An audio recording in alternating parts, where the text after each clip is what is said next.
Bonjour à tous, bienvenue à cette conférence organisée par la SFBT et co-organisée par le LMAH. Donc nous avons le plaisir aujourd'hui d'accueillir un de nos collègues du laboratoire du Havre qui est Arnaud Ducrot et donc qui va nous parler de résultats sur un modèle d'épidémiologie évolutive des plantes. Donc je lui laisse tout de suite la parole. Ok.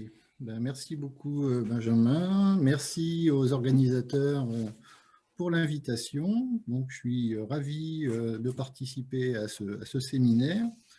Donc aujourd'hui, je vais vous parler de quelques résultats que j'ai obtenus depuis maintenant quelques années sur des questions de problèmes d'épidémiologie évolutive des plantes. Donc le contexte ici, c'est donc les infections des plantes par des maladies fongiques. Donc c'est essentiellement des pathogènes qui vont transmettre l'infection en produisant des spores, et les spores donc, vont se répartir un petit peu dans l'environnement pour se propager d'une plante à une autre. Donc le problème donc là, je vous donne juste quelques petits exemples d'infections fongiques. Alors, la première photo, c'est une photo d'une feuille de vigne. Alors, pourquoi la vigne? Parce que c'était la motivation quelque part pour commencer à travailler sur ces questions, puisque on a commencé à travailler sur ces questions, en particulier avec l'INRA de Bordeaux. Et la question qui nous intéressait, c'était justement les maladies fongiques des vignes. Donc là, je vous ai donné deux exemples de maladies fongiques qu'on trouve assez régulièrement. Donc ici, les taches blanches, vous avez donc ce qu'on appelle de l'oïdium. Et les taches qui sont plus jaunes, donc ça, c'est du mildiou. Donc ça, c'était l'oïdium, c'était essentiellement ce qui a commencé à motiver ces questions de maladies des plantes.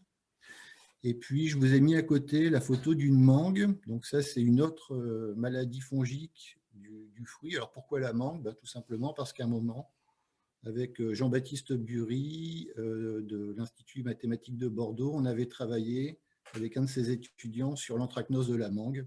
C'est pour ça que je vous mets une petite photo de la mangue. Alors pour les gens qui ont un jardin et qui font pousser des tomates, ce n'est pas la peine d'aller sur Internet pour trouver des photos de champignons. Il suffit d'aller dans son jardin et de regarder un petit peu les feuilles, surtout si vous êtes dans un climat un peu humide. Voilà. Donc ça, c'est quelques exemples de maladies fongiques qu'on trouve régulièrement. Alors oui, juste, donc c'est pas des maladies qui sont spécifiques de telle ou telle plante. En général, ce sont des maladies qui sont plutôt généralistes. Donc l'oïdium, vous pouvez aussi le trouver sur la tomate, sur plein de fruits. L'anthracnose, c'est pareil, c'est un champignon qui peut attaquer, qui est assez généraliste et qui peut attaquer toute une variété de plantes. Voilà. Et donc, en agronomie, donc pour résoudre un petit peu ces problèmes qui sont des problèmes importants, qu'est-ce qu'on fait? En général, on utilise des fongicides et on les utilise de façon assez massive. Et donc, ça pose des problèmes environnementaux et éventuellement des problèmes de santé pour les gens qui habitent pas très très loin des plantations.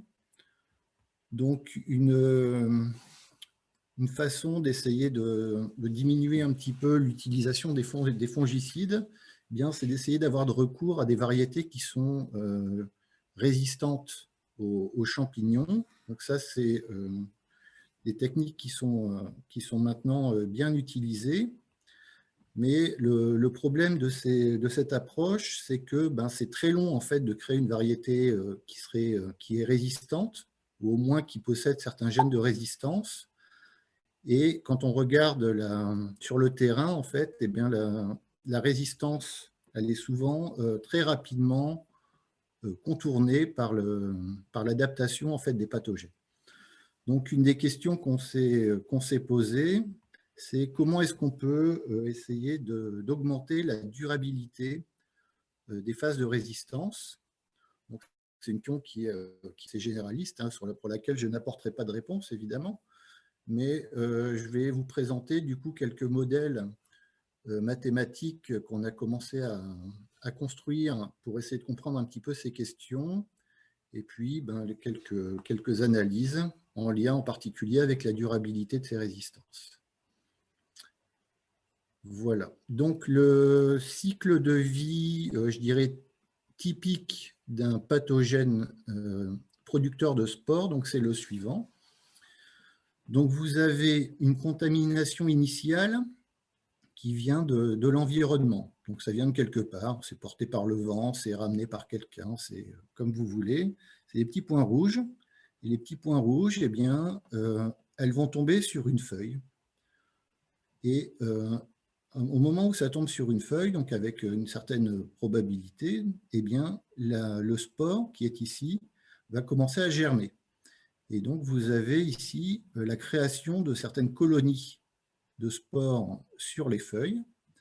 Et quand ces colonies sont suffisamment matures, eh bien, dans ce cas-là, elles commencent à produire elles-mêmes des nouveaux spores. Alors, ces spores, ensuite, eh bien, ils sont expulsés dans l'environnement et alors expulsés par le vent ou par l'action de l'homme ou par un peu n'importe quel mouvement. Et donc les spores se retrouvent dans l'atmosphère et puis eh bien, ça retombe sur d'autres feuilles et le processus continue comme ceci, à ceci près qu'au moment où les spores ici sont produits, les nouveaux spores, eh bien, il peut se passer des phénomènes de mutation. Donc, la propagation, la production de spores se fait essentiellement par reproduction asexuée. Et donc, il y a des petites erreurs de réplication au niveau des spores. Et donc, partant d'un spore qui est noté rouge ici, eh bien, vous pouvez fabriquer des spores qui sont relativement proches, mais qui sont un petit peu différents. Donc là, vous avez un phénomène de mutation qui intervient pour la production de spores. Et donc, quand on expulse les spores dans l'environnement, eh bien, les spores expulsés peuvent être génétiquement un petit peu différents des souches initialement introduites. Voilà un petit peu comment se produit de façon, je dirais, générale l'infection sur laquelle on va s'intéresser aujourd'hui. Voilà. Okay. Et donc, à partir de ce schéma, je dirais un petit peu générique, eh bien, je vais essayer de vous parler de quelques modèles mathématiques. Alors là, dans la partie qui va arriver, donc, je vais essayer de collecter différents modèles mathématiques, je dirais du plus simple sur lequel on va travailler avec un seul type d'hôte, donc un seul type de plante hôte, pour lequel donc, je vais vous montrer quelques variantes possibles du modèle du plus simple ou éventuellement un petit peu plus compliqué. Et puis ensuite, je passerai à des modèles hôtes multiples. Et ensuite, eh bien, je parlerai de l'analyse essentiellement sur des modèles. Donc, aujourd'hui, je ne parlerai pas de modèles structurés en espace.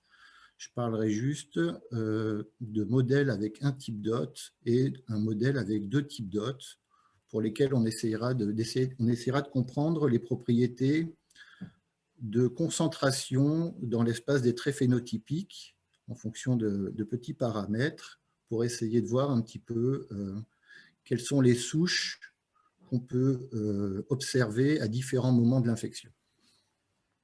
Donc voilà, donc je vais vous parler maintenant, donc dans cette partie, de modèles mathématiques. Donc le modèle mathématique le plus simple, c'est le suivant. Donc je considère un seul type d'hôte, un seul type de plante, dont je sépare la population en deux classes. Donc S, qui est la densité de plantes saines, et I de T et de X, qui est la densité de plantes infectées autentées par une souche du virus que je note par X. Donc X, c'est un label de la souche, et donc c'est quelque chose qui va refléter le phénotype de la souche du parasite, du pathogène qui infecte cette plante. Donc S, la densité de plantes saines, et I de T de X, la densité d'infectés par la souche X. Et puis ce que j'appelle A de T de X, eh bien, c'est la densité de spores dans l'environnement, autant T, qui est porteur de la souche X. Donc vous voyez, c'est un modèle qui est assez simple. Les infectés et donc le vecteur de la maladie sont notés avec la lettre X, donc la variable X, qui représente la souche de l'infection. Et donc, au niveau de l'infection, du processus d'infection, donc ici, on a pris un modèle très, très simple. Donc, sans infection, on a une croissance exponentielle du tissu de la plante, avec un terme entrant constant et une mortalité constante. Et ensuite, on a le phénomène de contamination. Donc, les individus sensibles, les plantes sensibles sont contaminés par tous les spores de n'importe quel type avec une probabilité de contamination bêta de X, donc qui dépend du trait. Après, j'ai des couleurs. Je vais vous mettre en couleur. Donc, bêta de X, c'est la probabilité, le taux de contamination d'un nuage de spores de souche X. Donc, ces individus, quand ils deviennent contaminés, ils passent à la classe infectée. Et ici, donc, les individus infectés par un spore, par une spore de trait X, eh bien, ils fabriquent des infectés de trait X. On a ensuite un terme de mortalité qui potentiellement dépend également du trait, un terme de virulence.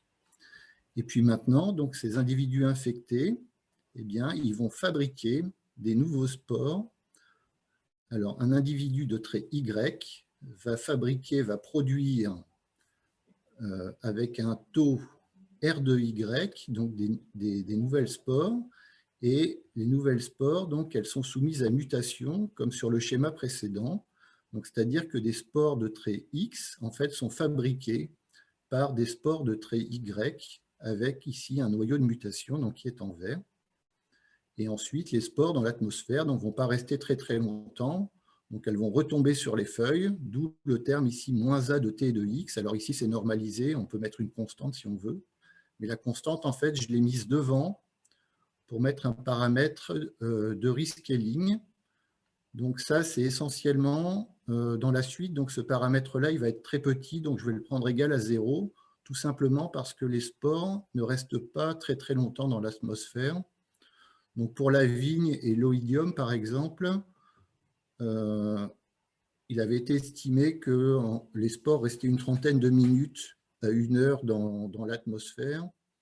Donc c'est quelque chose de très très court par rapport au processus de l'infection qui en général dure une quinzaine de jours. Donc là, on a une dynamique en fait qui est très très rapide, typiquement très rapide par rapport aux autres composantes. Donc voilà un petit peu le système de base. Donc vous avez la contamination du tissu sain par le vecteur A de T et de X. Et donc je fabrique à partir de ce A de T et de X des individus de trait X infectés de trait X.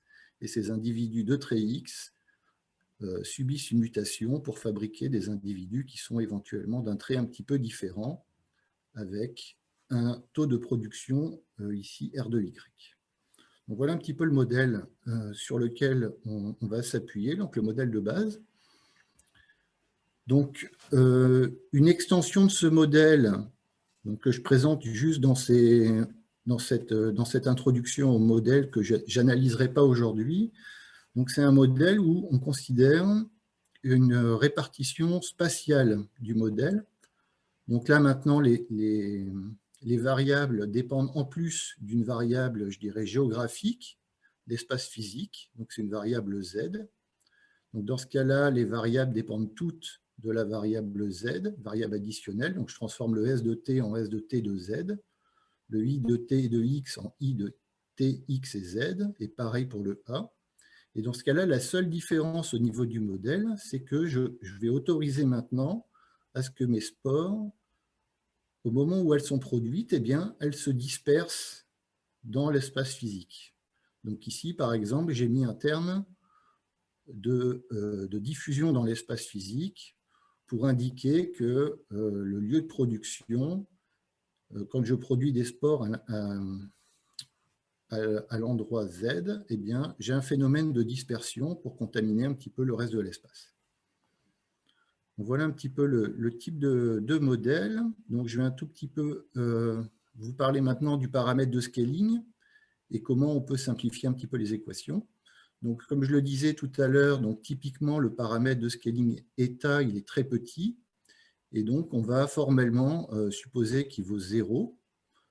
Donc, ça veut dire donc que la dynamique du vecteur dans l'atmosphère est très rapide par rapport au reste de la dynamique de l'infection. Et dans ce cas-là, quand vous mettez l'équation de spore avec dt égale 0, donc vous faites l'approximation stationnaire, et bien dans ce cas-là, vous pouvez extraire le A et l'exprimer en fonction du I. Donc le A de T de X et de Z, ici, eh bien, qu'est-ce que c'est? C'est une dispersion en espace, donc avec identité moins Laplacien moins 1, par exemple, et vous avez en plus une dispersion dans l'espace des traits phénotypiques. Donc là, vous avez deux dispersions, dispersion spatiale et dispersion dans l'espace des traits phénotypiques. Voilà. Donc du coup, un modèle un petit peu général pour un seul type de plante pour lequel on a à la fois la dispersion dans l'espace des traits phénotypiques et dans l'espace physique, eh bien, ça serait ce modèle-ci. Donc vous avez ce modèle, cette équation donc, pour la densité de tissu sain, cette équation pour la densité de tissu infecté, et puis la densité de spores donc, qui est donnée par la dispersion en trait et en espace de notre variable i. Donc ici, D, c'est un noyau de dispersion. Donc typiquement, ce qu'on a vu précédemment, c'est que c'était le noyau de dispersion, donc c'est identité moins Laplacien moins 1. Donc dans le cas de la dimension 1, par exemple, eh bien, on obtient un noyau de dispersion qui est ce noyau exponentiel, par exemple. Alors pour ce système, avec ce noyau particulier, on a étudié des résultats d'existence d'ondes progressives et des résultats de propriétés d'expansion des solutions avec Lara Abirisk et Jean-Baptiste Bury.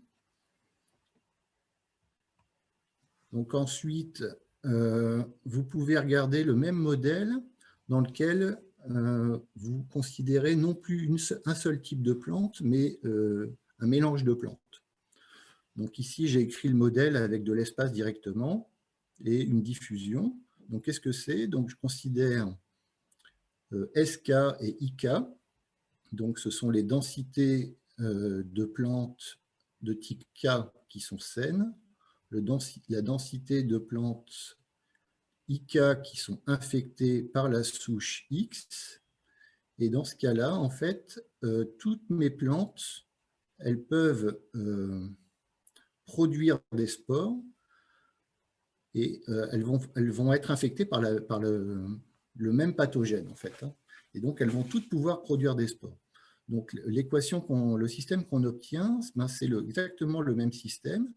Donc, SKIK, donc c'est exactement les mêmes équations qui sont indépendantes. Et le couplage, en fait, se fait pour le terme de production de spores. Donc, les spores sont produites par tous les infectés de tous les types, avec un taux de production, bien évidemment, qui peut dépendre du type de population, du type de plantes qui les produisent. Donc voilà un modèle donc multi-hôte. Et des extensions possibles, alors je n'ai pas écrit les équations ici, mais c'est par exemple, si vous regardez, vous pouvez également introduire l'âge depuis l'infection. L'âge depuis l'infection, donc ça c'est un phénomène donc, qui peut être assez intéressant, en particulier si vous voulez essayer de décrire précisément Donc, les courbes de sporulation. Donc, les courbes de sporulation, c'est le terme de production typiquement de spores, parce que ce terme de sporulation, en fait, il contient deux ingrédients qui sont assez importants pour l'infection, qui est la période de latence et la période infectieuse. Donc là, typiquement, on peut observer donc des courbes qui sont un petit peu de cette forme. Donc, mathématiquement, ben, c'est une fonction créneau, hein. Il n'y a pas de sporulation tant qu'on est, si le temps d'infection, temps depuis l'infection est trop petit. Au bout d'un moment, donc, on produit des spores, on produit de l'infection, et ensuite, à partir d'un moment, on est trop vieux, on n'en produit plus. Et puis, une version un petit peu régularisée qu'on trouve dans pas mal de bouquins de phytopathologie, eh bien, c'est cette fonction gamma. Donc, fonction gamma, donc avec un retard au démarrage. De la même façon, donc, vous ne produisez pas de spores tant que vous n'êtes pas infecté depuis suffisamment longtemps. Et puis, au bout d'un moment, donc, vous avez cette distribution gamma de production des spores. Voilà. Et d'autres extensions possibles que je mentionne, c'est ben, vous pouvez aussi considérer l'hétérogénéité de l'environnement, en particulier donc, en supposant que les taux de croissance de votre plante sont hétérogènes en espace, donc la variable Z, en espace physique, et en temps, par exemple. Donc, en espace physique, ça, c'est pour introduire donc, de l'hétérogénéité spatiale. Et en temps, c'est si vous voulez avoir des effets de température, par exemple. Donc, la croissance des plantes est très corrélée à la température. Donc, pour ce type de problème, c'est ce qu'on est en train de regarder en ce moment, donc, dans la thèse d'Amadou Sylla, donc avec David Manceau. On regarde de la propagation pour un modèle avec un seul type d'hôte, mais avec de l'hétérogénéité spatiale et de la structure en âge. Donc là, pour l'instant, les résultats ne sont pas encore complètement finalisés. Donc là encore, j'en parlerai pas aujourd'hui. Donc moi, ce que j'aimerais développer aujourd'hui, c'est uniquement les modèles que je vous ai présentés précédemment. Donc sans espace, sans la variable d'espace, donc avec un seul type d'hôte et deux types d'hôtes. Voilà, donc ça c'est ce que je mentionnais ici. Donc maintenant je vais vous parler donc un petit peu de la dynamique du problème avec un seul type d'hôte, donc sans espace, et ensuite je vous parlerai d'un modèle avec deux types d'hôtes. Ok. Alors du coup je reviens sur mon modèle très très simple, c'est celui-ci. Donc ma densité de sensibles, ma densité d'infectés paramétrée par le trait phénotypique et mon équation de spore que j'ai mis stationnaire, donc pour l'écrire comme une intégrale. Et ici, j'attire votre attention sur le fait que je suppose que la mortalité, la virulence ne dépend pas du trait. Alors, ce n'est pas une hypothèse, c'est une hypothèse en fait qui simplifie énormément l'analyse. Alors, on est en train de travailler en ce moment avec Quentin Griette et Jean-Baptiste Bury sur comment étendre l'analyse que je vais vous présenter aujourd'hui au cas où la virulence ici dépend du trait. Alors, c'est un autre travail. Là, pour l'instant, on n'a pas encore complètement conclu. OK. Donc, pour ce modèle très simple, qu'est-ce que je vais faire? Donc, je vais faire un changement de variable pour ramener mon problème de mutation, mon opérateur de mutation. Vous voyez, donc ici, mon opérateur de mutation, vous voyez, si je remplace A dans l'équation en I, je le remplace par cette intégrale, j'ai un opérateur bêta J convolé avec R fois I. Donc, cet opérateur, je vais avoir besoin d'utiliser ses propriétés spectrales de façon assez cruciale. Donc, du coup, pour simplifier l'analyse, je vais le réécrire sous forme auto-adjointe. Donc, je vais faire un petit changement de variable et je peux ramener le problème comme ceci. Donc, ça, c'est l'équation des S un petit peu transformée. Et puis, mon équation de I, donc, qui se transforme en une équation sur V, du coup, une autre variable, qui va s'écrire comme U de T L de V moins le mu V. Et le L, eh bien, c'est l'opérateur qui est ici, que j'ai écrit sous forme auto-adjointe avec la fonction θ. Et la fonction θ, donc c'est le produit de la production fois le taux de contamination. Et donc ça, c'est ce qu'on appelle la fonction de fitness. Et on va voir que la dynamique de ce problème est hautement reliée à cette fonction de fitness et à ses propriétés. Donc, tout d'abord, on regarde les états stationnaires du système. Donc, je mets toutes les équations à zéro. Et donc, si je veux un état stationnaire, U étoile, V étoile, eh bien, mon V étoile, il doit vérifier cette propriété. Donc, U étoile, c'est un réel, et V étoile, donc c'est une fonction. Donc, le V étoile, en fait, il doit vérifier que LV étoile, c'est V étoile multiplié par une constante. Donc, ça veut dire que V étoile, ça doit être un vecteur propre de l'opérateur L.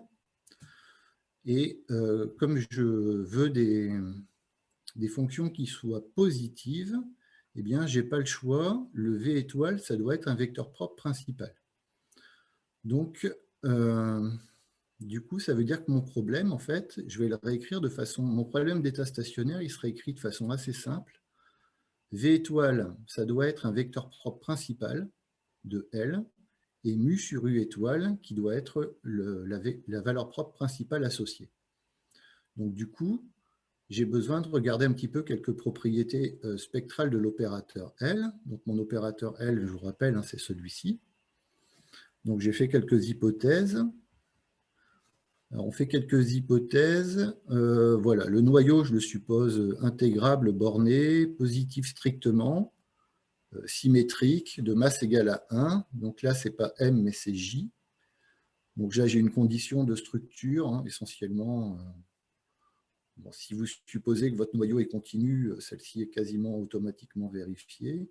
Et ce qui est peut-être plus important, c'est que θ, je le suppose tendant vers 0 à l'infini. Alors ici, je l'ai supposé strictement positif, mais en fait, on n'en a pas vraiment besoin.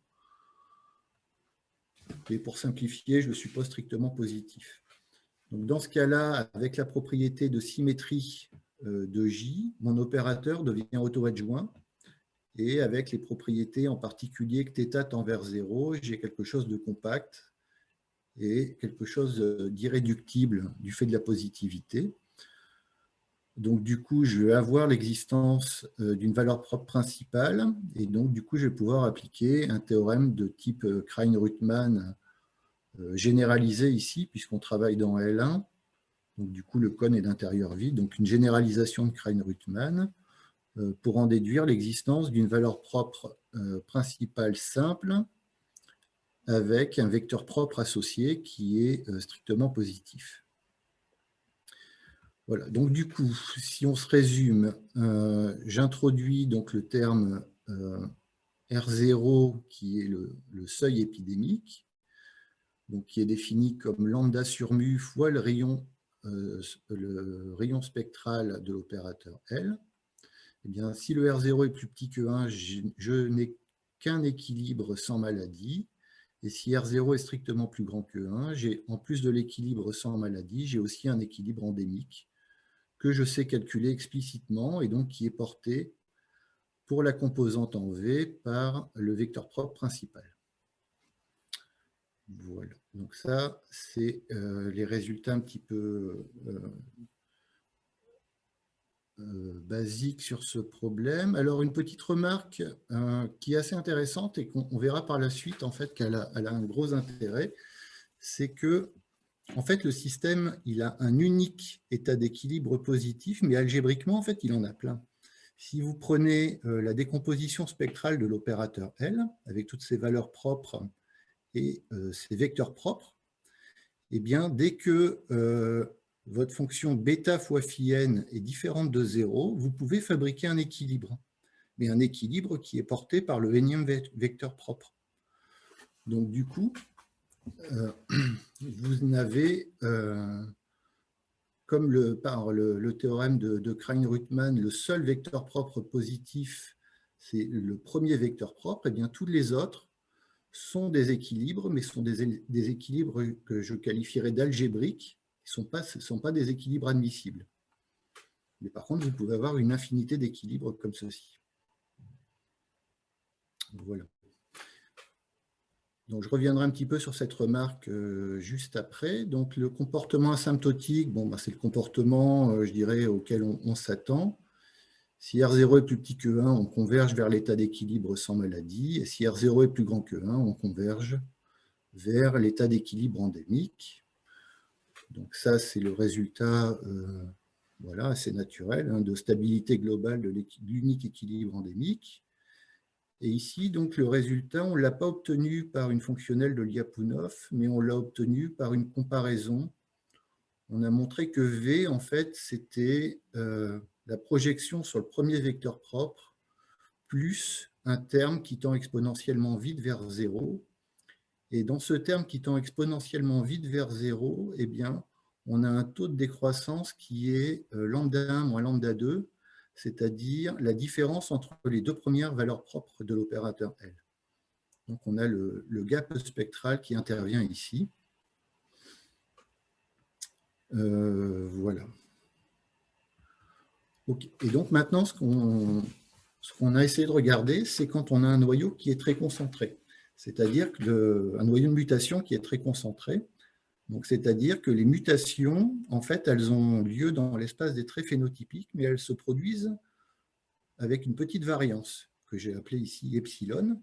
Donc, ce n'est pas des mutations qui sont rares. Les mutations peuvent apparaître à chaque cycle du pathogène, mais par contre, dans l'espace des traits phénotypiques, elles ne vont pas très loin. Typiquement, donc, avec une variance de taille epsilon. Et donc, voilà. Dans ce cas-là, en fait, alors les vecteurs propres de l'opérateur L, donc l'opérateur de mutation, qui dépend du petit paramètre epsilon, donc on sait les étudier. Et donc, typiquement, les vecteurs propres se concentrent sur les maxima de la fonction de fitness. Donc, ça, c'est relié à la notion d'attracteur évolutif. Et en fait, avec des hypothèses assez raisonnables sur la fonction θ, eh bien, en fait, le vecteur propre principal se concentre sur un seul trait. En fait, la population de pathogènes, elle devient monomorphe quand le temps tend vers l'infini, puisque l'état d'équilibre est porté par le vecteur propre principal du L epsilon. Donc, typiquement, voilà, enfin, c'est très difficile, c'est très contraignant d'avoir une population de pathogènes dimorphes pour ce modèle. Essentiellement, si vous n'avez pas de symétrie sur θ, c'est assez compliqué. Donc ça, c'est un résultat qu'on avait obtenu avec Ramsès et avec Frédéric Fabre, donc il y a quelques années. On avait étudié les propriétés spectrales de l'opérateur de mutation avec un noyau très concentrant comme ceci. Okay. Et donc, la question qui va se poser et qui est reliée en fait à la petite remarque de tout à l'heure sur le fait qu'on peut avoir beaucoup d'équilibres, mais non admissibles sur le système, c'est la question suivante.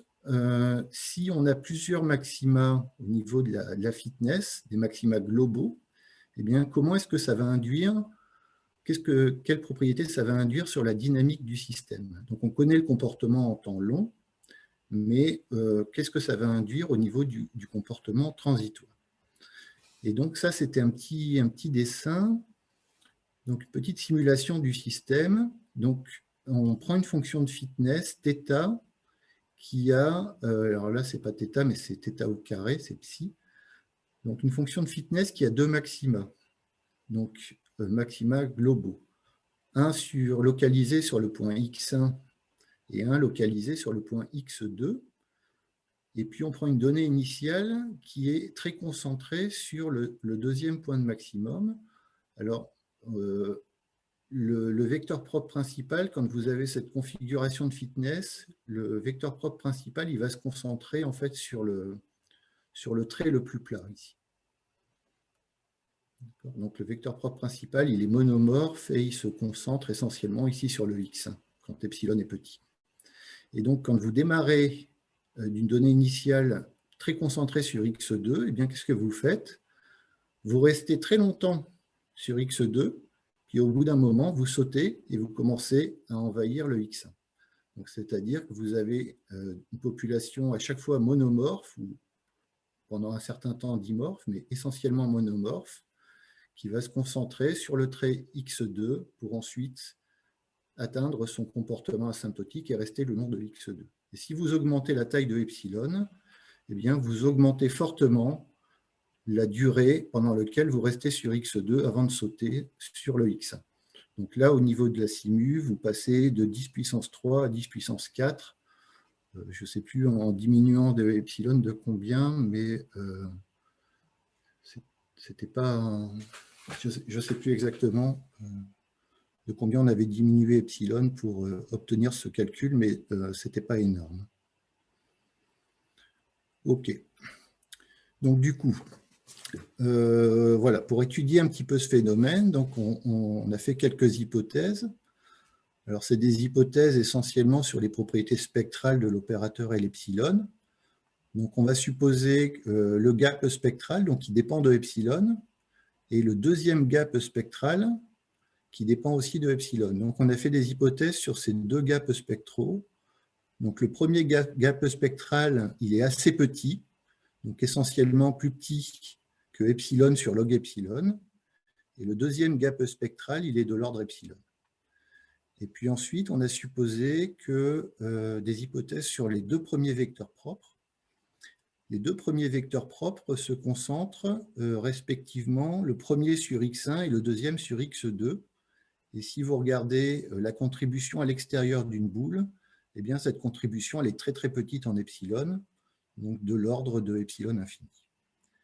Et ici, la concentration, donc on est allé un petit peu plus loin dans l'hypothèse, on a supposé que le deuxième vecteur propre, en fait, ressemblait à une masse de Dirac concentrée sur X2. Donc le premier vecteur propre, lui, automatiquement, avec cette hypothèse, comme il est positif, il se concentre sur une masse de Dirac. Pour le deuxième vecteur propre, comme il n'est pas positif, eh bien, cette hypothèse, donc, c'est une hypothèse qu'on doit mettre en plus, ce n'est pas automatique.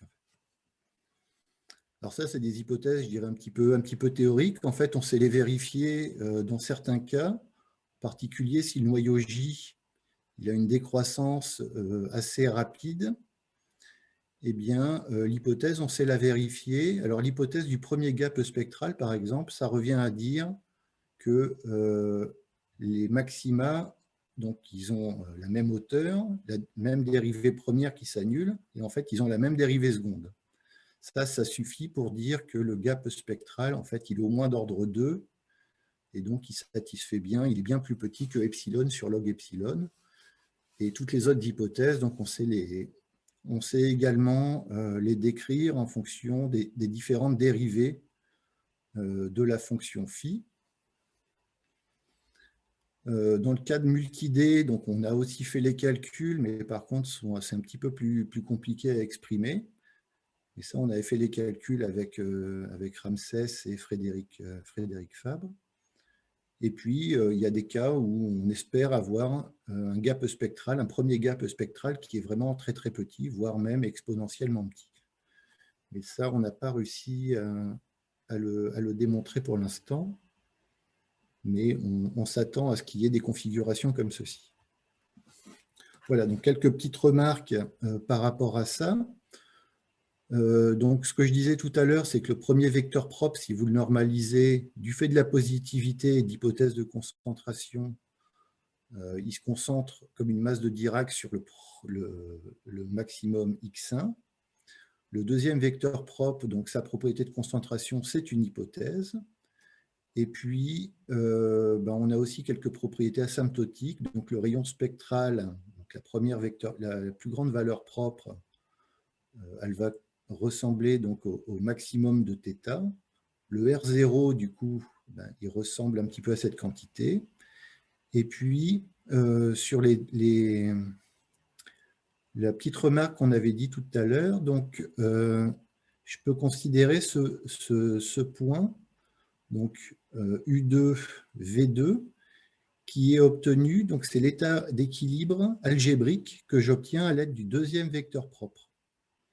Donc ça, c'est un état stationnaire algébrique du système, donc ça vérifie le système à l'équilibre.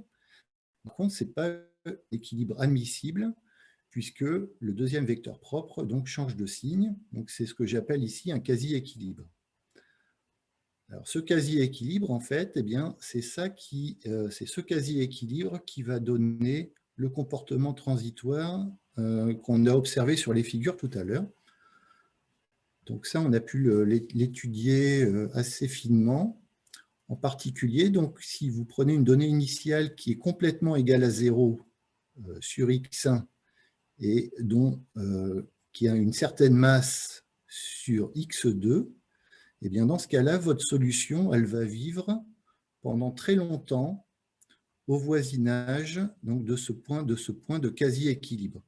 Elle va rester proche dans L2 de ce quasi-équilibre, alors suffisamment proche, donc en particulier pour des temps qui sont de l'ordre de 1 sur le gap spectral. Donc là, on a des logs pour tuer un petit peu ce qui se passe au départ, où tous les modes sont mélangés, et au bout d'un moment, au bout d'un temps, log epsilon sur epsilon, dans ce cas-là, les modes commencent à mourir, et donc il va uniquement rester le deuxième mode, et ce, pendant un temps qui est de l'ordre de 1 sur le gap spectral. Donc suffisamment longtemps, puisque le gap spectral, il est la longueur de cet intervalle, quand epsilon tend vers 0, elle tend vers l'infini. Et l'estimation ici, elle est très très petite. OK. Donc voilà un petit peu ce qu'on a obtenu pour l'instant. Donc la solution reste longtemps proche de ce quasi-équilibre. Et ensuite, asymptotiquement, quand t tend vers l'infini à epsilon fixé, eh bien, elle saute et elle arrive elle se concentre autour de x. Donc ça, c'est un petit peu ce qu'on a écrit ici. Donc pendant des temps qui sont de l'ordre de 1 sur le gap spectral, on ressemble à une masse de Dirac en x2, donc ici. Et ensuite, quand t tend vers l'infini, eh bien, on se concentre autour de x1, avec une durée donc, qui est de plus en plus grande quand epsilon tend vers 0. Et donc la question maintenant, c'est d'essayer de savoir comment ça saute de x2 vers x1. Et donc ça, en fait, on a réussi à étudier un petit peu la transition. Donc pour ce faire, je considère le premier point, le premier temps où la composante V2 commence à descendre. Vous voyez, ici, la composante V2, donc la composante V2, c'est la projection sur le deuxième vecteur propre. Donc là, la composante V2, elle est très très grande et au bout d'un moment, elle commence à descendre. Ça, c'est automatique parce que quand t tend vers l'infini, je concentre sur l'autre. Donc j'ai un premier point où ça commence à descendre, donc je le regarde. C'est ce point que j'appelle T epsilon alpha. Donc il dépend de epsilon et je m'arrête quand la solution est égale à alpha fois donc, la hauteur maximale. Donc qu'est-ce qui se passe? Eh bien, c'est que ce temps T epsilon, en fait, il est beaucoup plus grand que l'inverse du gap spectral. Donc ça veut dire que l'estimation que j'avais tout à l'heure, en fait, elle n'est pas sharp du tout. Moi, j'ai encore beaucoup de marge où je vais rester proche je vais rester concentré sur le point, le vecteur propre phi2. Mais par contre, ma solution, eh bien, uniformément en temps, quand epsilon tend vers 0, en temps assez grand, eh bien, ma solution, elle ressemble complètement à la projection sur le premier vecteur propre, plus la projection sur le deuxième vecteur propre. Donc ça guide complètement ma dynamique dès que j'ai réussi à tuer tous les modes d'ordre supérieur. Ok, et donc maintenant, eh bien, on va essayer de comprendre un petit peu les connexions, donc le V1 et le V2. Alors le V1 et le V2, en fait, on les connaît. V1 et V2, eh bien, on sait que alors ça, c'est les projections de bêta sur le premier et deuxième vecteur propre. Donc si je fais bêta 1 V1 plus bêta 2 V2, eh bien ça, je suis quasiment sur une constante. Donc ça me contraint, ça me dit que l'un peut être obtenu à partir de l'autre. Et puis maintenant, eh bien, en fait, je connais explicitement, ou quasiment explicitement, cette connexion bêta 1 V1, Bêta 1 V1, en fait, c'est donné par cette formule. Donc, c'est cette fonction, ici, que je calcule au temps G epsilon t moins le temps de shift. Alors, G epsilon, c'est le gap spectral, donc le premier entre premier et deuxième vecteur propre. Donc, et ça, c'est une connexion logistique qui va connecter essentiellement une constante à 0 quand t tend vers l'infini.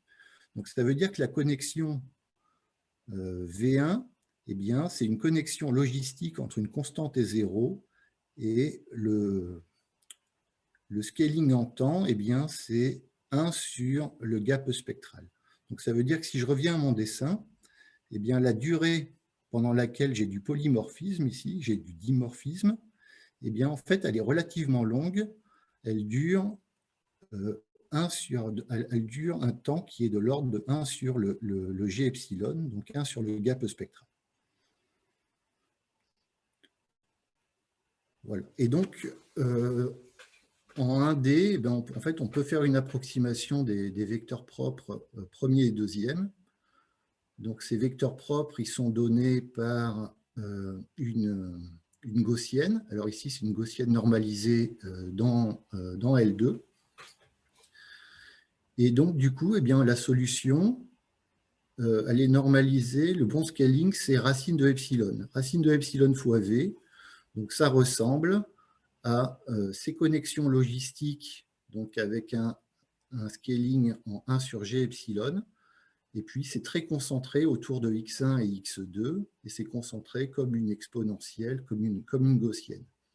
Donc là, on a fait les simulations pour voir un petit peu donc, ces connexions.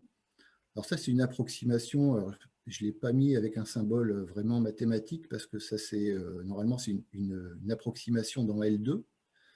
Et donc, du coup, ça n'a pas de sens si je les calcule en x1 et en x2. Mais numériquement, tout du moins, quand on fait les calculs de racine de V epsilon en x1 et en x2, donc la courbe en rouge et la courbe en bleu, eh bien, on obtient ici nos connexions logistiques, exactement, donc ces termes-ci. Et pareil, donc si on augmente le epsilon, eh bien, dans ce cas-là, on augmente le temps de shift. On passe de ici, donc avec de 0,5 10 puissance 5 à 1 10 puissance 5 ici. Voilà. Okay. Donc voilà pour le modèle à 1 hôte. Et donc je vais rapidement passer au résultat avec le modèle de 2 hôtes. Donc 2 hôtes, c'est le modèle de tout à l'heure. Donc pareil, sans espace ici. Donc S1, S2, I1, I2 et le pool de spores donc, qui est produit par I1 et par I2. Et donc mon noyau ici très concentré comme tout à l'heure, J epsilon avec le même type de scaling. Et ici j'ai une proportion xi1 de l'espèce 1, une proportion xi2 de l'espèce 2. Et la question qu'on s'est posée ici, c'est avec 2 espèces, est-ce qu'on peut essayer de comprendre ce qui se passe au niveau de la concentration, alors pas de la solution, pas de la dynamique, mais des états stationnaires. Donc on a écrit le système d'états stationnaires, donc c'est le système qu'on peut réécrire comme ceci. Et en fait, ce qui est intéressant, c'est qu'on peut se ramener à une seule équation sur la densité de spores.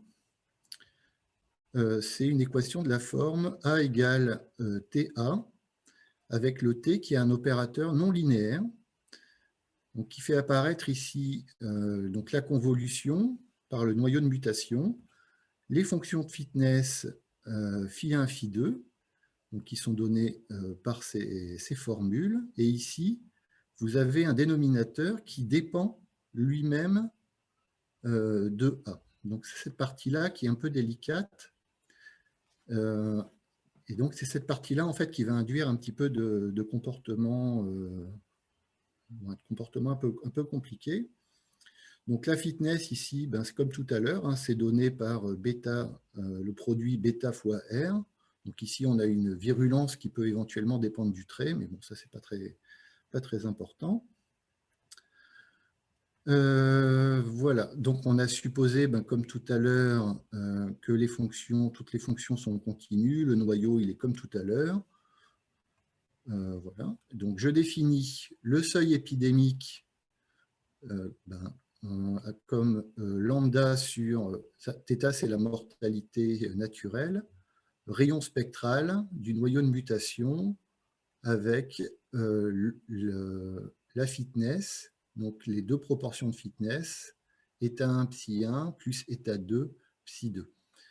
Et dans ce cas-là, eh bien, en fait, on arrive à voir l'existence d'états d'équilibre en fonction de ce R0. Donc, si R0 est plus petit que 1, on n'a pas d'état d'équilibre, sauf l'état d'équilibre égal à 0. Et si R0 est plus grand que 1 strictement, dans ce cas-là, on a au moins une solution. Et donc là, l'idée, ça a été d'utiliser des résultats d'attracteurs globaux et de persistance uniforme pour démontrer donc l'existence d'au moins une solution. Et donc maintenant, on va s'intéresser à comment cette solution, quand elle existe, comment est-ce qu'elle se comporte quand epsilon tend vers 0. Et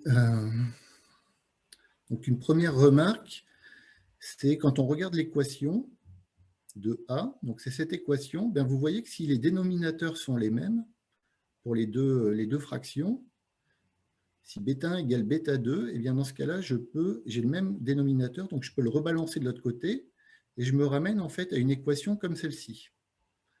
L'équation comme celle-ci, c'est une équation, comme dans le modèle un seul type dot, j'ai un problème de valeur propre, ici, avec le noyau J, et cette fonction de fitness, qui est donc la combinaison de psi 1 et de psi 2. Donc dans ce cas-là, je suis ramené au problème précédent, et donc quand epsilon tend vers 0, je suis typiquement monomorphe. Donc la question intéressante, c'est quand β1 et β2 sont différentes, et c'est ce qu'on a essayé d'étudier. Donc, est-ce qu'on peut essayer de comprendre les propriétés de concentration? Donc, quand β1 et β2 sont différents, alors ce qu'on a fait, c'est qu'on a essayé de regarder quand les fonctions de fitness sont très séparées. Alors, quand les fonctions de fitness sont très séparées, eh bien, dans ce cas-là, les propriétés de concentration dépendent non seulement des maxima de psi, mais ça dépend également des maxima de psi 1 et de psi 2 séparément. Donc là, je vous ai fait quelques petits dessins. Donc, voilà un petit peu le contexte qu'on va regarder. Donc, c'est deux fonctions de fitness qui ont des supports complètement disjoints. Donc là, vous avez psi 1, psi 2. Et dans ce cas-là, le A, il va se concentrer d'une part sur le max de psi 1 et sur le max de psi 2. Et donc, du coup, du fait des propriétés, avec des propriétés des fonctions bêta, par exemple, on peut avoir de l'infection qui va être uniquement concentrée sur le pic de psi 1 pour l'infection sur I1 et le pic de I2 pour le pic de psi 2 pour l'infection de I2. Ça dépend des fonctions bêta 1 et bêta 2, en fait. Ça ne dépend pas des psi 1 et des psi 2 explicitement, mais ça dépend plus des bêta 1 et des bêta 2 ici. Donc, vous pouvez avoir un nuage de spores qui est dimorphe, et ici un pathogène qui est plus adapté à la souche 1, et ici un pathogène qui est adapté à la souche 2. Donc pas de pathogène généraliste dans ce cas-là. Un nuage de spores qui contient les deux types d'agents pathogènes, mais chacun des traits est spécifique à l'une des deux souches. Donc on peut aussi avoir un cas où si le pic de fitness, par exemple psi 2 est trop petit, bien dans ce cas-là, vous avez un nuage de spores qui est monomorphe et vous n'avez pas d'infection sur I2, mais vous avez de l'infection sur I1. Et après, il y a le cas qu'on n'a pas complètement su étudier mathématiquement, c'est le cas où les fitness s'overlappent. Dans ce cas-là, il y a des cas où on peut avoir comme ça un nuage qui est dimorphe, des infections qui sont dimorphes, donc ici un pathogène qui est généraliste. Le grand pathogène est généraliste, il s'attaque aux deux types de populations, et ici, un pic sur un pathogène qui est spécialiste ici de la souche de la plante 1. Donc, voilà, il me reste un petit peu de temps, Benjamin? Oui, 5 minutes, ça te 5 va 5 minutes, minutes? 5 minutes, c'est parfait. Ouais. Ouais, je pense, OK. Ok. Donc, du coup, voilà les résultats mathématiques qu'on a obtenus sur ce système. Donc, on a supposé que le noyau était à décroissance assez rapide, que les fonctions bêta 1 et bêta 2, en fait, sont à support compact et ont des noyaux, des supports pardon, qui sont complètement disjoints. C'est-à-dire que la distance entre les deux supports est strictement positive. Donc ça correspond exactement au dessin que je vous ai montré juste avant, où les deux fitness sont complètement séparés. Et donc là, l'idée, c'est de dire que l'équation de A, donc que je réécris ici, en fait, elle est quasiment découplée. Vous avez quasiment un découplage quand vous regardez le A1 sur le support du bêta 1 et A sur le support du bêta 2.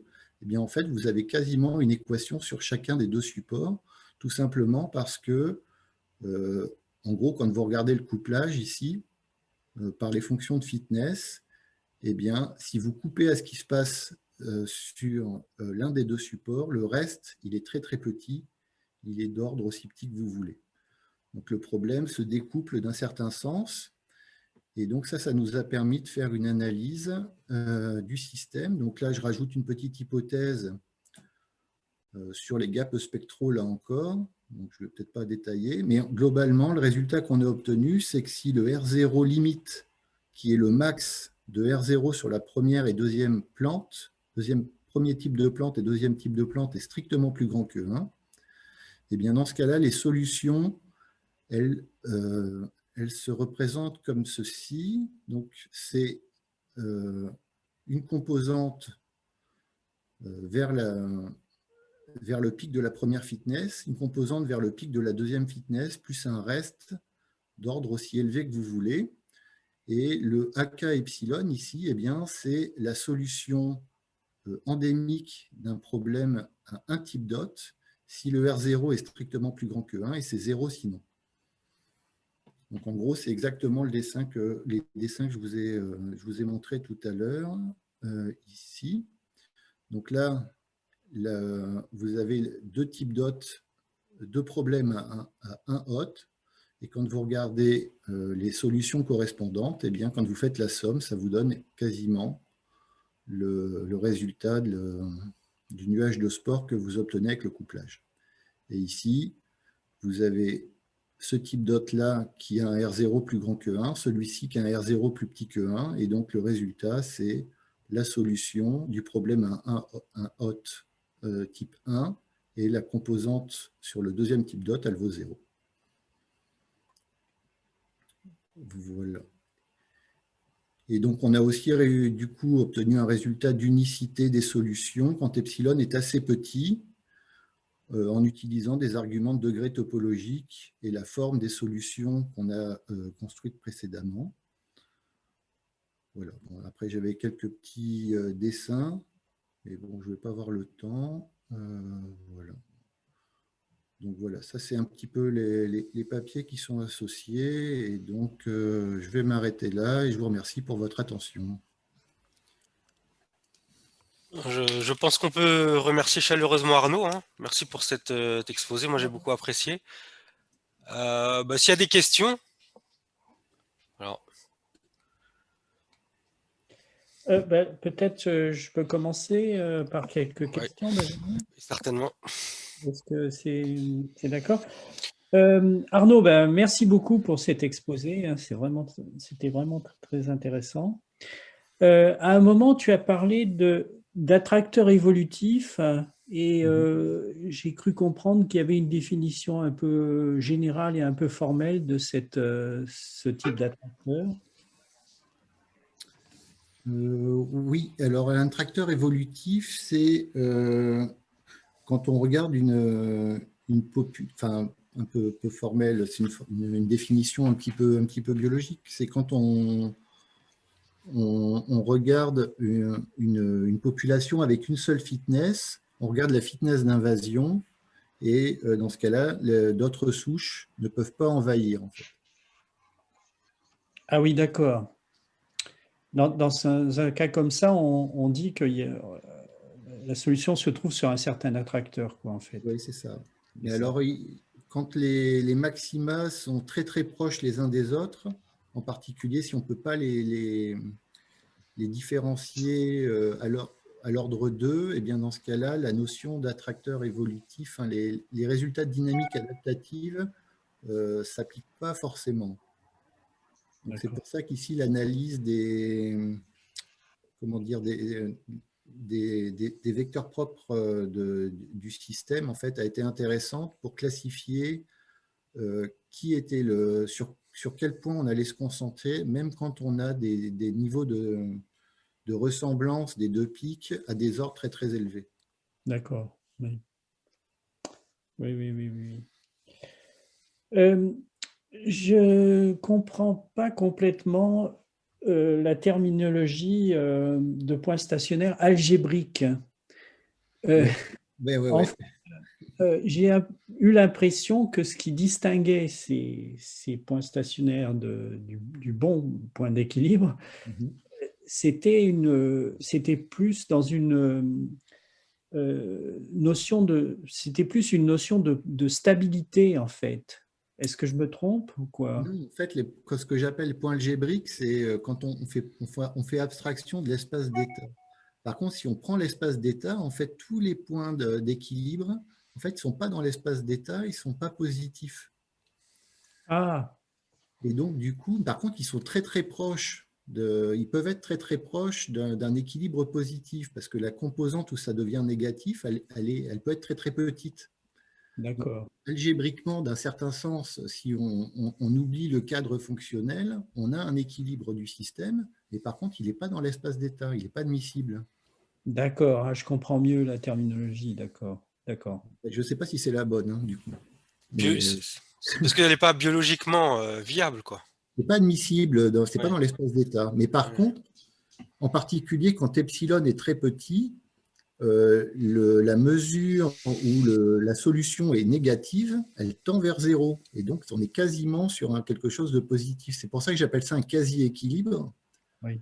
parce que c'est vraiment très, très proche d'un équilibre, mais il reste mathématiquement pas admissible. Et dans L2, ils sont extrêmement proches. D'accord, d'accord, oui, c'est assez subtil, d'accord.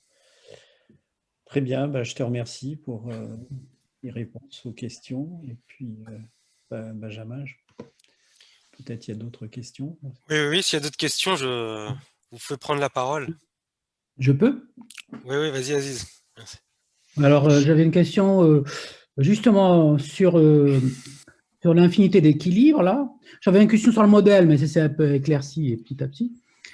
L'infinité d'équilibre, justement, alors j'avais compris que admissible voulait dire que dans le camp positif, en fait, donc quelque part, tu dois montrer la positivité des solutions et peut-être même le bornage. Alors, tu as dû le faire, ça m'a échappé quelque part. Alors, la positivité des solutions, en fait, c'est comme on définit les états d'équilibre comme des problèmes de valeur propre. Je ne sais plus où c'est. Oui, c'est le théorème de Krein-Rootman, en fait, qui donne... Krein-Rootman qui dit que le seul positif, voilà, c'est ici. Le seul V étoile qui est positif ici, c'est le premier vecteur propre. Et donc, on n'a pas le choix. Le V étoile, il doit être proportionnel au premier vecteur propre. Bien sûr. Mais par contre, si on regarde tout, dès qu'on a une valeur propre, un vecteur propre, eh bien, on peut tuner le U étoile, puisque le U étoile, il est aussi indéterminé.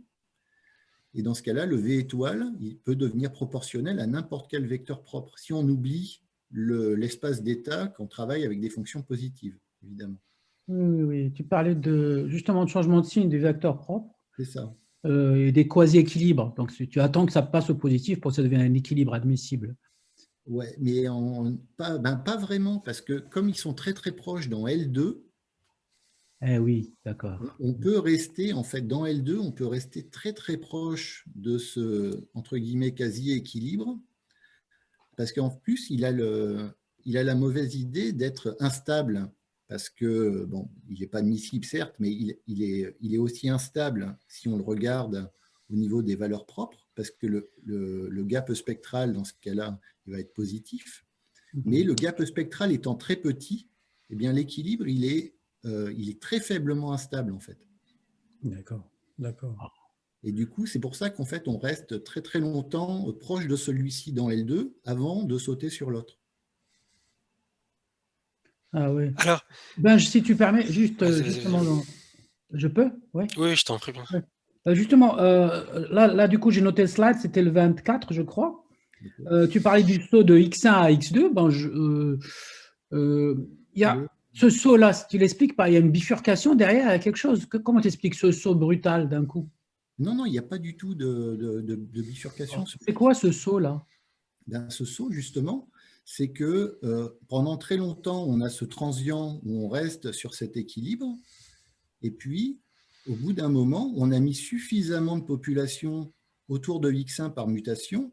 Et donc, du coup, ben, comme X1 est plus fort, il va commencer à le manger. Il mange l'autre.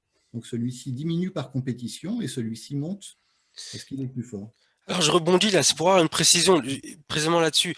Donc il y a une histoire de valeur propre là, Ouais. c'est-à-dire qu'en général c'est lié aux valeurs propres de l'opérateur. Donc Mhm. euh, la plupart sont négatives, c'est ça? Donc tout envers zéro et il en reste que deux ou est-ce que c'est lié à quelque chose comme Non, ça? elles sont toutes positives. Toutes les valeurs propres sont positives. Et en fait, on laisse passer un petit peu de temps pour tuer toutes les valeurs propres qui sont suffisamment petites. Et ensuite, on s'arrête au moment où le gap spectral est suffisamment petit. Donc, on a du mal à distinguer les deux valeurs propres. Et donc, du coup, le système, il va vivre entre X2 et X1. Mais c'est lié à tes conditions initiales particulières? Là, si j'ai pris une condition initiale complètement défavorable, hein, c'est-à-dire que celle-ci, elle est concentrée sur le point où je veux m'échapper. D'accord. Arnaud, si tu permets, Benjamin, Je une t'en prie. question sûrement moins intéressante sur le modèle, en fait. Ce lambda-là, quand tu fais ton numérique, parce que tu fais pas mal de numérique ici, le lambda, c'est un peu le recrutement, quoi, en épidémio. Ouais. C'est le réservoir ou le recrutement. Comment tu le balances de façon aléatoire pour tes numériques ou tu as des… Non, celui-ci, on a pris peut-être, je ne sais plus, peut-être égal à 1 ou n'importe quoi. Hein. D'accord, tu fais un truc, oui, histoire d'avoir quelques idées de simulation. Ok, Juste, merci. ça peut même se normaliser, je pense, sans… Oui, ça c'est certain. Oui. Tu passes tout en densité, pourcentage. Ok, merci.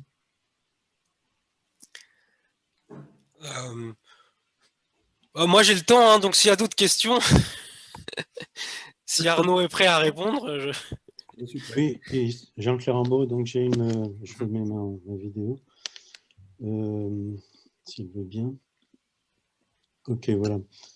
Donc j'avais une question à propos de la définition, disons, phytologique ou je ne sais pas, ou toxicologique de ces phénotypes. Ces phénotypes, en fait, ils sont dans RN et j'imagine qu'ils correspondent à des mesures. Ouais. Et donc des mesures qui doivent correspondre à des propriétés qui permettent de les définir à partir de caractérisations numériques, mais donc qui transforment du qualitatif en quantitatif.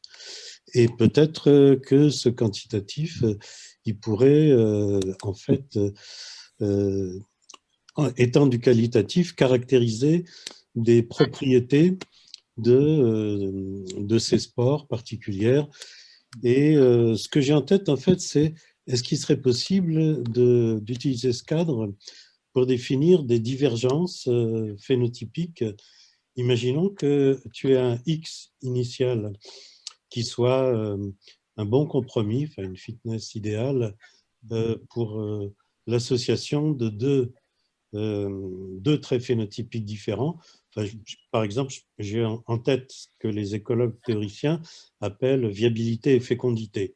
Donc, imagine que tu es quelque part un phénotype idéal et puis, quelque part, l'environnement change et des phénotypes négligeables jusqu'ici, qui sont symétriques, disons, viabilité et fécondité, prennent de l'importance.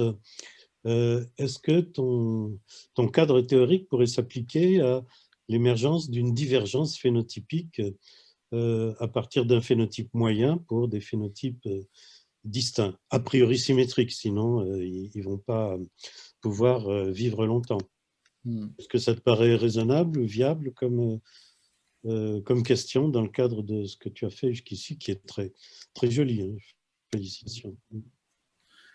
Ouais, merci beaucoup. Ouais, alors, je pense que je vais répondre un peu à côté, mais peut-être dans le cadre de deux espèces, parce que c'est un petit peu ça quelque part qu'on avait en tête, c'était de prendre un pathogène bien adapté pour une espèce de plante et introduire une proportion de plantes résistantes pour voir un petit peu comment ça va se comporter. Alors, je ne suis pas complètement sûr que ça soit vraiment la question posée, mais dans ces cas-là, effectivement, si on met suffisamment de plantes résistantes, on a les petites mutations qui font que les traits vont essentiellement aller vers l'adaptation vers la résistance. Mais on peut avoir, alors c'est ça qui est un peu délicat, c'est qu'on peut avoir soit des phénotypes qui restent généralistes, des infections qui restent généralistes, soit une infection qui va se spécialiser. Ça dépend des fonctions, en fait. Mais je ne sais pas si ça répond complètement à la question. Ce que j'avais en tête, en fait, c'est deux problèmes. L'un des problèmes, c'est le bed hedging, qui en biologie végétale est quelque chose d'assez bien connu et qui peut-être concerner la culture de la vigne, je ne sais pas, et qui existe aussi, semble-t-il, pour le cancer. Plus difficile à mettre en évidence, mais c'est très vraisemblable que ça existe. Et puis l'autre, eh bien, c'est l'émergence de la multicellularité. C'est-à-dire que j'imagine, ce que d'autres, John Maynard Smith peut-être et d'autres encore imaginent, c'est-à-dire que quelque part, un organisme unicellulaire s'est adapté à l'environnement, un environnement changeant pour développer des traits, donc au moins 2 traits au départ différents, donc produisant de la divergence phénotypique d'abord, avant qu'il y ait la moindre mutation, je pense. Et donc, dans ces deux problèmes d'évolution-là, bed hedging et émergence de la multicellularité, est-ce que tu penses que ce que tu as fait permettrait d'étudier ces problèmes? Oui, je comprends. C'est du branchement, en fait. Oui. Là, à chaque fois, c'est vrai que les simulations que j'ai montrées, on n'avait pas j'ai pas choisi la bonne variable en fait à dessiner. Là, à chaque fois que j'ai un trait qui domine, enfin qui survit, il meurt pour laisser passer l'autre. Mais on a des simulations en fait où on a vraiment l'apparition comme ça du branchement en fait. On a vraiment du branchement dans ces modèles. Par contre, c'est plus sur une autre variable, c'est plus sur la variable de sport que sur la variable des infectés qu'on retrouve. On obtient ces phénomènes d'apparition de dimorphisme qui, à la base, partent d'un modèle qui est monomorphe. Et il faut toujours qu'il y ait égalité des niveaux, Alors, justement, pas quand on a deux souches. Pas quand on a deux espèces, c'est beaucoup plus subtil que ça. Alors, là où, du coup, je me suis un petit peu arrêté, c'est que je suis passé assez vite, c'est que quand on a des fitness qui s'overlappent, en particulier, c'est là où on peut avoir des comportements un petit peu entre les deux, entre le dimorphisme pour sûr ou le monomorphisme pour sûr. Eh bien, ça, mathématiquement, on n'a pas encore réussi à le justifier rigoureusement. Mais là, tu n'as pas d'incertitude, tu n'as pas de Laplacien. Si tu introduis un Laplacien, je suppose qu'un pic va manger l'autre. C'est pas clair. Pas évident. C'est pas clair du tout, non. Okay. Quand on a deux espèces, c'est la balance entre les deux. Là, si je prends des fitness qui sont très séparés, c'est comme si j'avais deux systèmes qui vivaient quasiment de façon découplée. Donc, quelque part, le résultat n'est pas surprenant. Par contre, quand les fitness sont couplés, il y a des cas où on a du dimorphisme, comme là, ici, par exemple, on a du dimorphisme, et il y a des cas où on n'a que du monomorphisme. Ça dépend, en fait, pas seulement de la combinaison, ce n'est pas un principe de maximisation du R0 ici qui s'applique. C'est vraiment une balance un petit peu plus subtile. Cette propriété-là, pour l'instant, je ne l'ai pas encore bien, je la maîtrise pas complètement. Je n'ai pas encore bien compris comment ça apparaissait le dimorphisme ou le monomorphisme quand j'ai des fitness qui sont un peu imbriqués comme celle-ci, par exemple. D'accord. J'avais une autre question, mais beaucoup plus simple. Tu y répondras immédiatement, je pense. Comme ton opérateur est auto-adjoint, toutes ces valeurs propres sont réelles. Donc, tu n'as jamais la possibilité, sauf peut-être à revenir à l'opérateur initial, je ne sais pas, de faire apparaître des comportements oscillatoires. Tu as parlé de transitoires, d'accord, mais ce n'est jamais des transitoires qui peuvent osciller, non? Oui, d'accord. Non. Et même avec l'opérateur de départ, en fait, ils ont le même spectre. Donc, du coup, non, il ne peut pas y avoir d'oscillation dans ces systèmes. Et pourtant, c'est quelque chose qu'on observe parfois, ça, des phénomènes de convergence qui est oscillatoire pendant assez longtemps avant d'aller vers une valeur stationnaire. Ouais, donc mais ça, ici, le modèle, je cadre. il est vraiment très simple, en fait. Ok. Le modèle doit être trop simple, il donne forcément de la convergence, on n'a pas d'oscillation entretenue, en tout cas pour ce modèle. Merci beaucoup, Arnaud. Juste, je poursuis. Hein, donc, est-ce que tu penses que justement tes attracteurs là en temps long, tu as pas d'autres possibilités en fait? Donc, il y a un transitoire qui est assez, comme faisait remarquer Aziz, là, ce saut de. Mais en temps long, qu'est-ce que tu dirais en fait? Est-ce que sur ces attracteurs en fait, est-ce que finalement tu vas converger sûrement? Ouais, pour le système le plus simple, en tout cas, pour le deux espèces, pour l'instant, on n'a pas su faire. Mais pour celui-ci, pour le modèle à une espèce, celui-là, on connaît son comportement asymptotique. Hein. Celui-là, on sait que Voilà, et ça tend vers, ça tend vers les équilibres qui vont bien. C'est ça. Et donc, tu mettais l'accent sur cette phase de transition avec des calculs assez élégants, en fait, qui dépendent d'epsilon, etc. J'en profite. Les techniques derrière, en fait, c'est quoi, en fait? Comment vous arrivez à démontrer ces choses-là? Alors là, c'est essentiellement du spectral, en fait. Hein. On s'est intéressé aux propriétés spectrales de l'opérateur de mutation en fonction du petit paramètre. Et c'est là-dessus qu'on a travaillé. Donc, propriétés spectrales, projecteurs spectraux. Et en fait, l'analyse fonctionne parce qu'on a fait l'hypothèse que le MUI, ici, est indépendant du trait. Si la virulence dépend du trait, dans ce cas-là, on ne peut plus projeter sur des bases de vecteurs propres. Et donc, on ne peut plus les comparer entre elles à cause de ce terme ici qui est non linéaire, enfin qui devient non commutatif.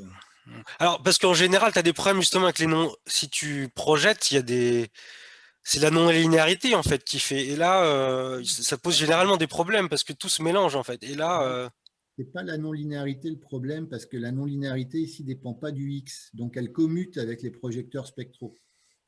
Et donc, ici, si ça commute avec les projecteurs spectraux, ça passe bien. Par contre, si ça dépend de X ici, on n'a plus de terme de commutation, on ne commute plus avec les projecteurs spectraux et là, on a un petit peu du mal à faire. Donc là, on est en train de faire ça. Je pense qu'on va y arriver, mais par des méthodes un petit peu plus délicates.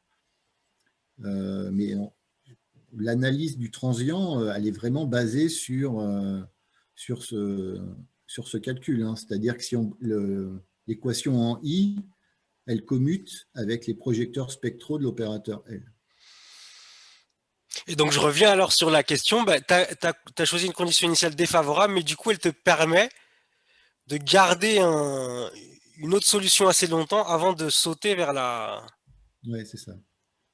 Okay.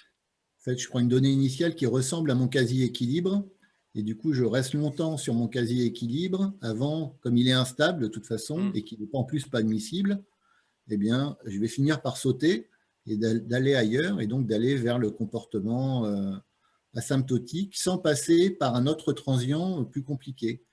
Alors peut-être que si on rajoute encore des casiers équilibres entre les deux, peut-être qu'on peut faire ça avec une chaîne, mais ça, je n'ai pas essayé.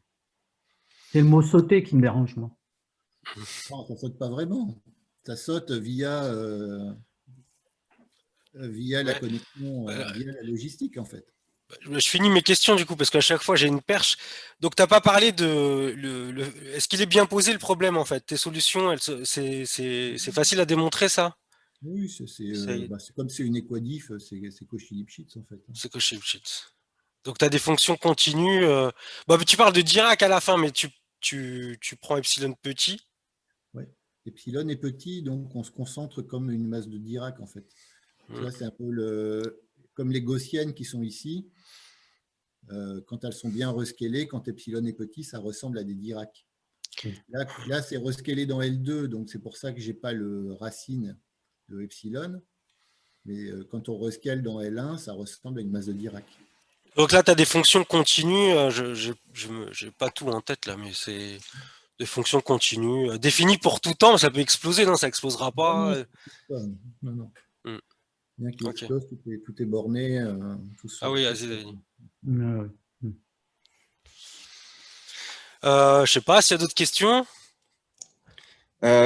Salut, c'est David. Salut David. Arnaud, je voulais juste savoir sur sur les figures là que tu avais avant là où que tu nous montres les deux maxima en X1 et X2. Je sais pas si tu as parlé spécifiquement dessus ou quoi. Sur l'allure des courbes suivant la dérivée seconde, en fait, il n'y avait pas une rapidité différente suivant les courbes en elles-mêmes sur le passage entre X1 et X2 ou plutôt X2 X1. En La fait, pente. c'est le choix. Là, si la dérivée seconde ici, elle est plus plate, c'est plus plat ici, donc le vecteur propre principal va se concentrer sur le X1. C'est pour ça qu'on retrouve le X1 ici à l'infini ou ici à l'infini. Ok. Il y avait un théorème assez surprenant là, mais bon, on va arrêter. Mais justement, avec la dérivée première s'annule, la dérivée seconde est égale. Ça permet de calculer. En fait, on peut calculer comment dire, une asymptotique des valeurs propres à n'importe quel ordre. Et l'asymptotique, on l'obtient par les différentes dérivées de la fonction de fitness au point.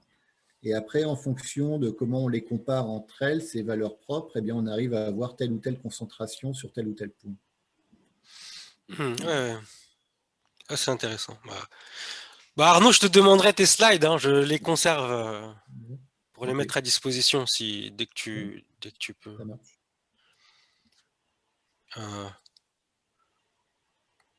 Est-ce qu'il y a d'autres questions?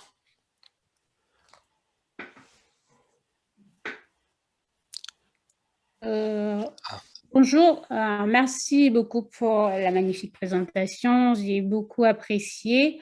Je n'ai pas vraiment des questions, j'aimerais juste recevoir les slides.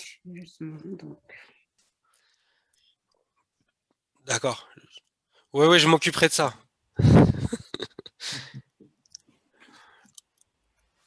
Donc je ne sais pas, si Jean-Pierre m'autorise, je vais arrêter la session. Oui, bien sûr. Oui, à moins qu'il y ait un coup à boire. Ouais, c'est l'inconvénient. Ça, c'est un hippo, c'est ça? Eh bien, donc encore merci beaucoup Arnaud pour cette excellente présentation, très claire, très intéressante. Et donc il y aura 2 séminaires à venir, hein, en avril et en mai, et donc vous serez bien entendu tenus au courant. Donc sur ce, je remercie bien sûr encore une fois Arnaud et toutes les personnes qui ont participé. Et donc je vous dis à bientôt pour le prochain séminaire de la SFBT.